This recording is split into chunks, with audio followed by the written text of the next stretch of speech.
Bonjour et bienvenue à l'autre bulletin. Cette semaine, André Pelchat nous remémore la vie d'un poète oublié. Elliott Morin nous parle de la parution de son premier livre. Olivier Cloutier nous en apprend un peu plus sur le projet Mes finances, mes choix. Et on garde le dernier mot pour le FIMAV. Aujourd'hui, on va parler de poésie, tiens. Je vais vous présenter un poète dont vous n'avez probablement jamais entendu parler. Et vous allez voir qu'il y a des bonnes raisons pour ça, mais qui est quand même considéré comme un des plus grands poètes du Canada. Certains disent même le plus grand poète, un des plus grands poètes au monde. Il s'agit de Stephen G. Stephenson. Alors, c'est un poète donc d'une grande prolifique. Il a écrit plus de 2000 poèmes. Il est né en Islande en 1853. Il a émigré aux États-Unis en 1873. Il y avait eu un volcan en Islande à l'époque qui avait provoqué des dégâts et beaucoup de terres agricoles étaient rendues inutilisables. Alors, il est déménagé donc dans l'Ouest américain, puis de là en Alberta en 1889, près de la ville d'Innisfail. C'est là qu'il va s'établir comme fermier.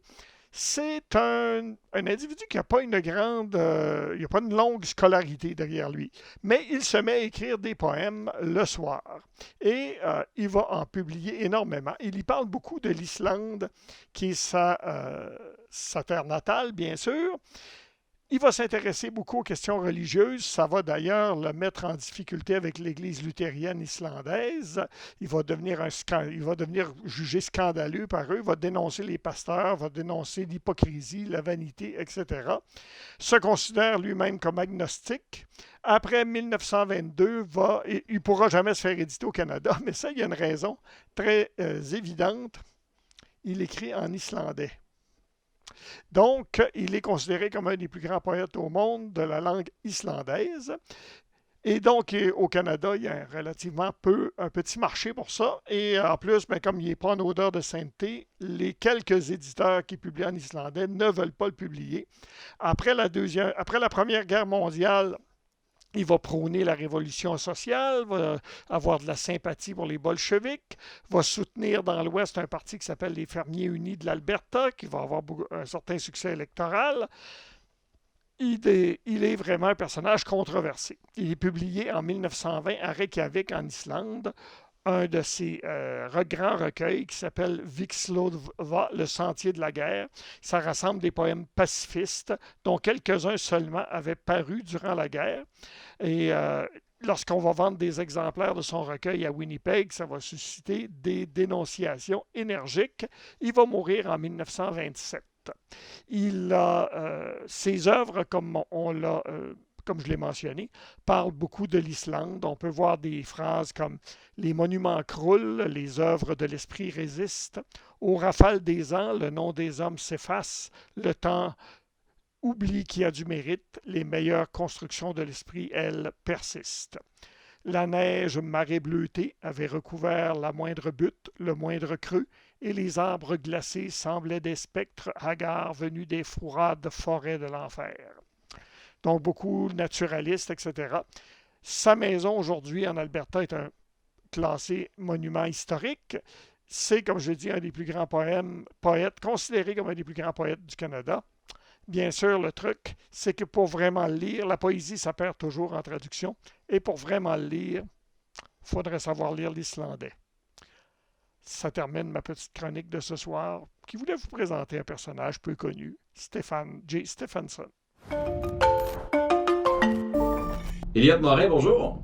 Bonjour Alexandre Fournier, merci de m'accueillir. Merci à toi de venir nous jaser ça.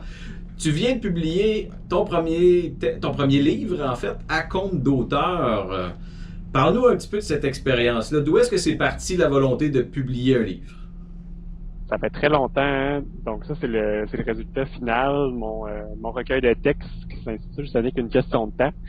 L'idée, ça vient de très longtemps, je te dirais, ça fait environ, 5 ans que j'ai commencé à écrire les premières lignes de ce projet-là, qui était un projet de vie, en fait. Moi, c'est pendant que je travaillais, j'avais des emplois d'étudiant l'été, puis j'avais besoin comme d'un moyen d'évasion pour mes pensées. Puis j'ai toujours eu de l'intérêt pour l'écriture. Donc, j'avais commencé il y a 5 ans durant l'été. Finalement, les années ont passé. j'avais mis ce projet-là sur la glace. Puis finalement, c'est au confinement, en mars dernier, que là, je m'étais dit, OK, là, la vie m'envoie un message, je dois continuer. Je m'étais donné comme objectif de faire 12 textes. Donc, il m'en restait 8 à ce moment-là, il y a de ça 1 an. Donc, ça a été une grande aventure. Puis après ça, au dernier temps des fêtes, révision, mise en page, processus d'impression avec une compagnie d'impression. Et ça a fini avec de l'auto-édition. Donc, j'ai pu gérer toutes les étapes du début à la fin.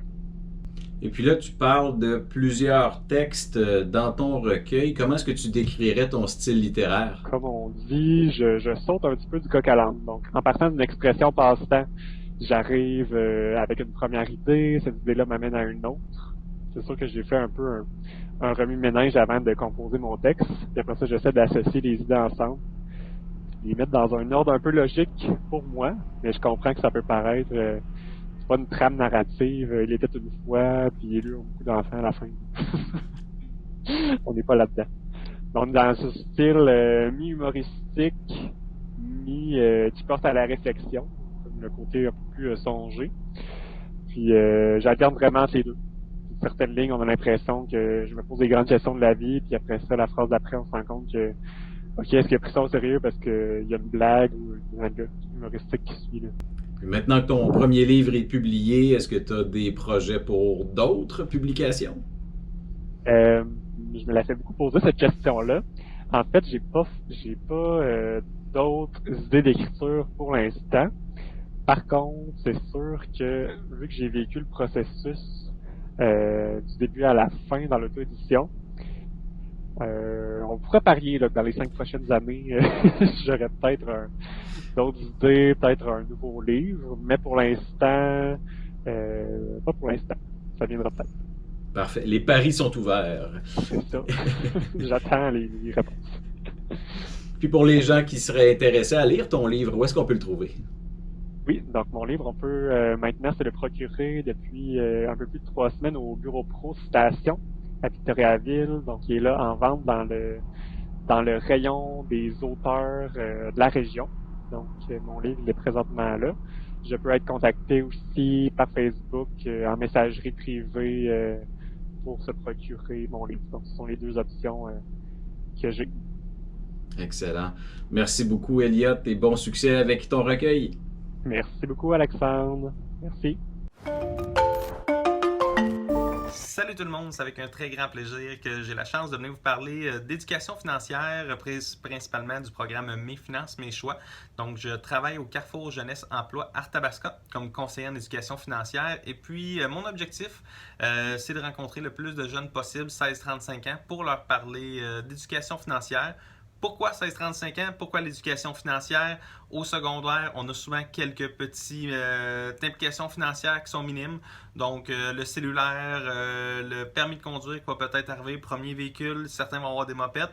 Mais tranquillement, pas vite, la transition vers les études postsecondaires, le marché du travail va amener beaucoup d'implications financières. On parle d'appartements, on parle de véhicules, d'assurance, marché du travail.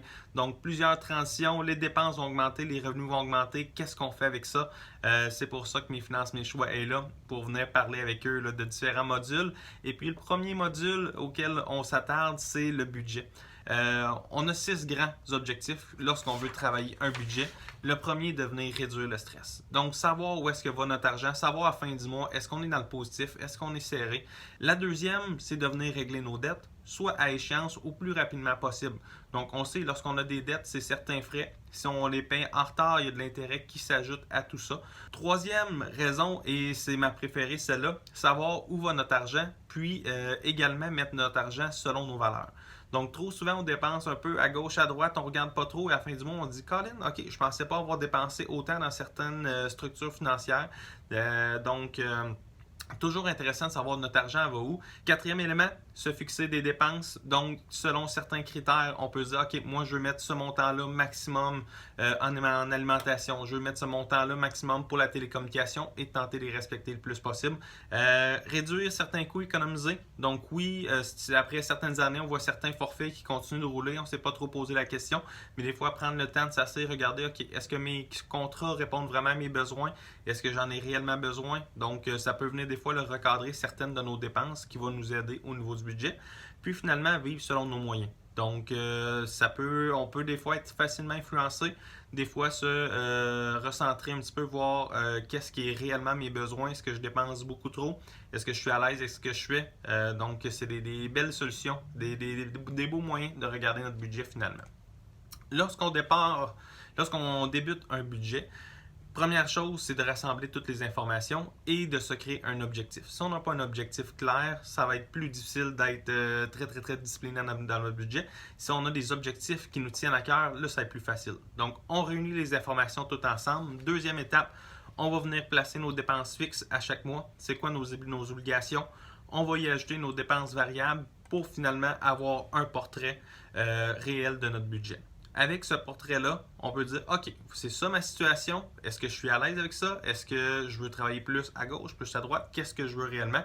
Et puis, si on veut économiser ou avoir des nouveaux projets, on recommence notre budget, on le retravaille par la suite. Puis finalement, au niveau des objectifs en finance, on essaie d'aller chercher les objectifs qui sont le plus smart possible. Donc, spécifiques, mesurables, atteignables, réalistes et temporels. Si jamais vous avez des questions, vous voulez avoir plus d'outils, on est là pour ça. Vous pouvez nous contacter via le site internet ou par courriel. Puis le programme Mes Finances, Mes Choix, on est là pour vous. Merci beaucoup, bonne journée. Bonjour, cette semaine, je vous parle de la possibilité pour les enseignants et les enseignantes de la région de Victoriaville de s'inscrire à une visite guidée avec leur groupe scolaire qui fonctionne en bulle parce qu'on va respecter les mesures sanitaires pour assurer la santé et la sécurité de tout le monde. Les groupes qui font la visite guidée du circuit d'installation sonore dans l'espace public du 37e FIMAV sont accompagnés par des guides. C'est une activité gratuite, ludique et c'est une belle initiation à l'heure actuelle pour les jeunes. Donc, vous pouvez nous contacter au 819-752-7912 ou par courriel à info@fimav.qc.ca pour plus d'informations et ça va nous faire plaisir de répondre à vos questions. Donc, au plaisir de vous recevoir lors du prochain festival qui s'en vient très bientôt et je vous souhaite une belle semaine.